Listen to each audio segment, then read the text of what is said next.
sila ng medyo malalim-lalim na liguan. Punong-puno ng tubig yan. Ngayon, ayan, kalahati na lang. Salit-salitan sila. Ayan, nakakatuwa lang pag maliliit. Kaya pag malaki na, nakakahiya na sa mga kapitbahay. Kaya nangangamoy na doon. Buti kung may malaki tayong lupain. Para sa kanila. Oh, nakakatuwa. Ay, nakakatuwa. Oh. Basang-basa na yan.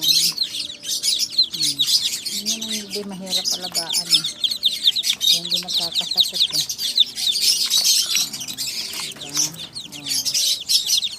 Iniwala ko yun sa nanay nila kasi baka kainin ng pusa.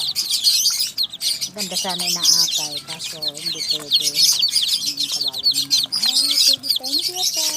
Thank you for watching.